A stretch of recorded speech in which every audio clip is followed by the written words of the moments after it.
Hi guys, welcome back, and we will read about chapter 2 in the story The Lion, the Witch, and the Wardrobe.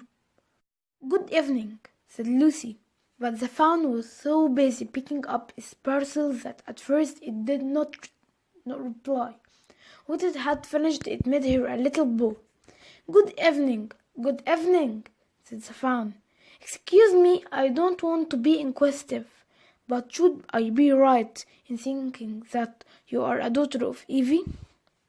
My name's Lucy, said she, not quite understanding him. But you are, forgive me, you are what they call a girl, said the fawn. Of course I am a girl, said Lucy. You are in fact human. Of course I am human, said Lucy, still a little puzzled. To be sure, said the fawn. How stupid of me! But I have never seen a son of Adam or a daughter of Eve before. I'm delighted. That is to say, and then it stopped as if it had been going to say something it hadn't intended, but had remembered in time. Delighted, it went on. Allow me to introduce myself. My name is Thomas. I am very pleased to meet you, Mr. Thomas, said Lucy. And may I ask you, Lucy, daughter of Evie, said Mr. Thomas, how you came into Narnia? Narnia? What's that? Said Lucy. This is the land of Narnia, said the fawn, where we are now. All that lies between the lamppost and the great castle of Cair Paravel on the eastern sea. And you have come from the wild woods of the west. I got in through the wardrobe in the spare room, said Lucy. Ah, said Mr. Thomas in a rather melancholy voice. If only I had worked harder at geography when I was a little fawn, I should know all about those strange countries. It is too late now, but they aren't countries at all, said Lucy, almost laughing. It's only just back there. At least, I'm not sure. It is summer there. Meanwhile, said Mr. Thomas, it is winter in Narnia, and has been for ever so long, and we shall both catch cold if we stand here talking in the snow. Daughter of Evie from the far land of Spare Elm, where eternal summer reigns around the bright city of Wardrobe. How would it be if you came and had tea with me? Thank you very much, Mr. Thomas, said Lucy, but I was wondering whether I ought to be getting back. It's only just round the corner, said the fawn, and there will be a roaring fire, and toast, and sardines, and cake. Well, it is very kind of you, said Lucy, but I shan't be able to stay long. If you will take my arm, daughter of Evie, said Mr. Thomas, I shall be able to hold the umbrella over both of us. That's the way. Now off we go. And so Lucy found herself walking through the wood arm in arm with the strange creature, as if they have known one another all their lives. They had not gone far before they came to a place where the ground became rough, and there were rocks all about and little hills up and suddenly aside, as if he were going to walk straight into an unusually large rock.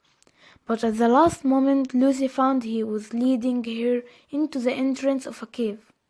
As soon as they were inside, she found herself blinking in the light of a wood fire. Then Mr. Thomas stopped and took a flaming piece of wood out of the fire with a neat little pair of tongs and lit a lamp. Now we shan't be long, he said, and immediately put a kettle on. Lucy thought she had never been in a nicer place. It was a little dry, clean cave of reddish stone with a carpet on the floor and two little chairs, one for me and one for a friend said Mr. Tumnus. And a table and a dresser and a mantelpiece over the fire, and above that a picture of an old faun with a grey beard. In one corner there was a door which Lucy thought must lead to Mr. Tumnus' bedroom, and on one wall was a shelf full of books. Lucy looked at this while he was setting out the tea things. They had titles like The Life and Letters of Silenus or Nymphs and Their Ways, or Men, Monks and Gamekeepers, A Study in Popular Legend, or Is Man a Myth? Now, daughter of Eve, said the faun, and really it was a wonderful tea.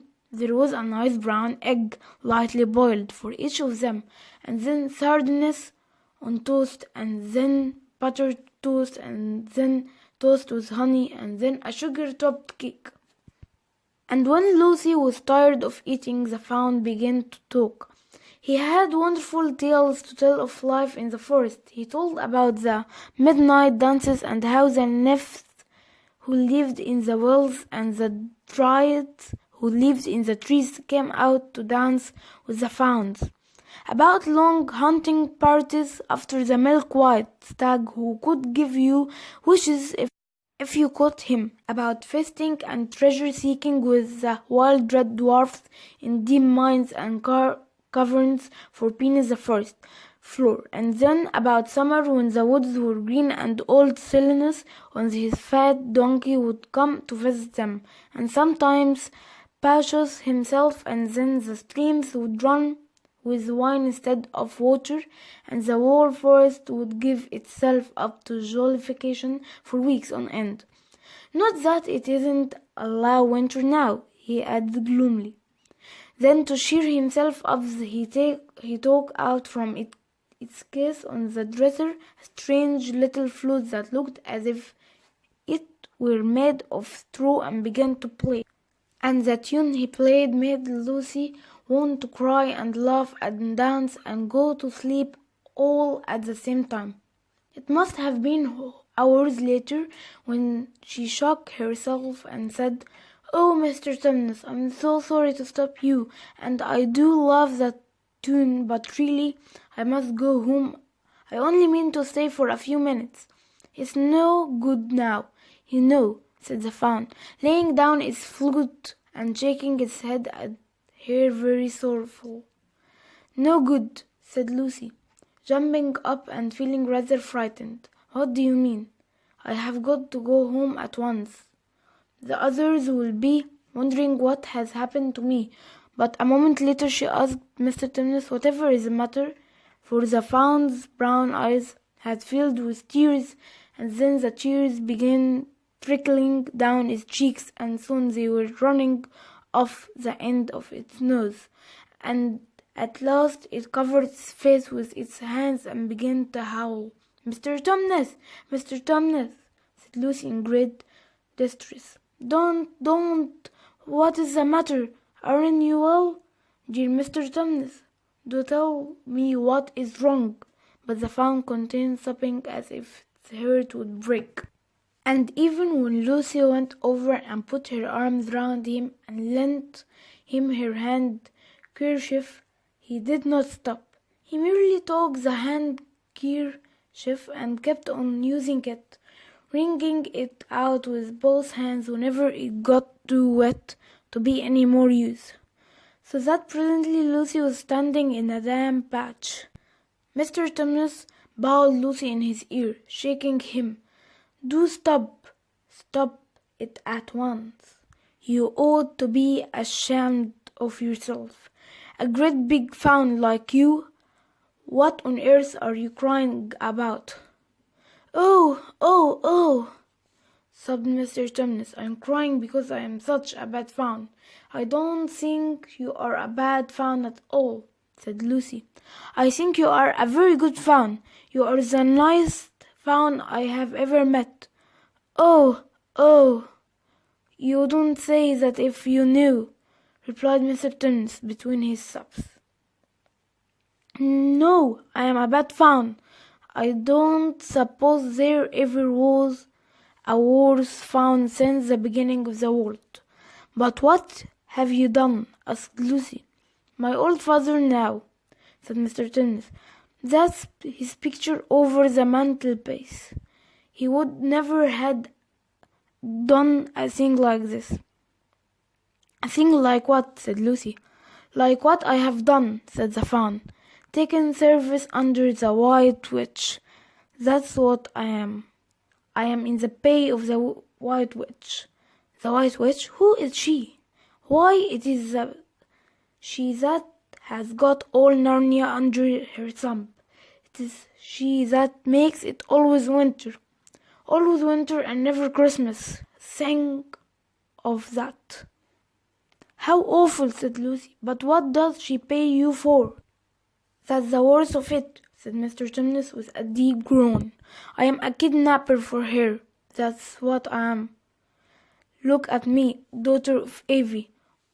Would you believe that I am the sort of Faun to make a poor innocent child in the wood, one that had never done me any harm, and pretend to be friendly with it, and invite it home to my cave, all for the sake of lulling it asleep and then handing it over to the White Witch?" "No," said Lucy. "I'm sure you wouldn't do anything of the sort." "But I have," said the Faun. "Well," said Lucy rather slowly, for she wanted to be truthful and yet not be too hard on him. "Well, that was pretty bad, but you are so sorry for it, and I am sure you will never do it again." "Daughter of Evie, don't you understand?" said the Faun. It isn't something I have done. I'm doing it now, this very moment." "What do you mean?" cried Lucy, turning very white. "You are the child," said Tumnus. "I had orders from the White Witch that if ever I saw a son of Adam or a daughter of Evie in the wood, I was to catch them and hand them over to her. And you are the first I have ever met, and I have pretended to be your friend and asked you to tea. And all the time I have been meaning to wait till you were asleep and then go and tell her." "Oh, but you won't, Mr. Tumnus," said Lucy. "You won't, will you?" Indeed, you really mustn't. "And if I don't," said he, beginning to cry again, "she is sure to find out, and she will have my tail cut off and my horns sawn off and my beard plucked out, and she will wave her wand over my beautiful hoofs and turn them into horrid solid hoofs like richest horses. And if she is extra and especially angry, she will turn me into stone, and I shall be only statue of a Faun in her horrible house until the 4 thrones at Kerpravel are filled, and goodness knows when that will happen, or whether it will ever happen at all." "I'm very sorry, Mr. Tumnus," said Lucy, "but please let me go home." "Of course I will," said the Faun. "Of course I have got to. I see that now. I hadn't known what humans were like before I met you. Of course I can give you up the witch, not now that I know you. But we must be off at once. I will see you back to the lamppost. I suppose you can find your own way from there back to spare room and wardrobe." "I'm sure I can," said Lucy. "We must go as quietly as we can," said Mr. Tumnus. "The whole wood is full of her spies. Even some of the trees are on her side." They both got up and left the tea things on the table, and Mr. Tumnus once more put up his umbrella and gave Lucy his arm, and they went out into the snow. The journey back was not at all like the journey to the Faun's cave.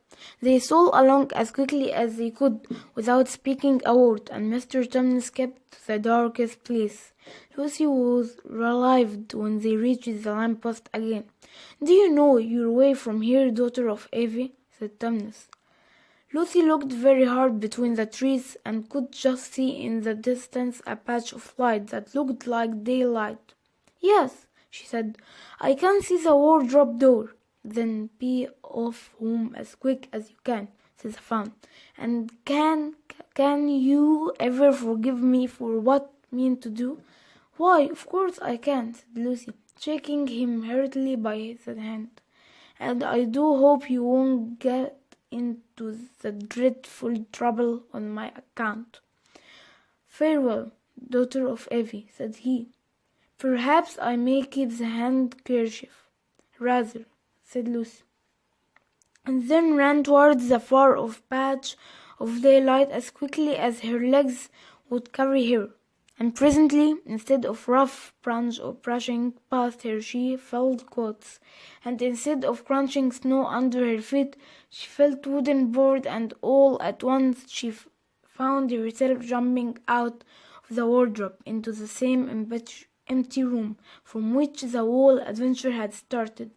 She shut the wardrobe door tightly behind her and looked around, panting for breath. It was still raining, and she could hear the voices of the others in the passage. "I am here," she shouted. "I am here. I have come back. I am all right."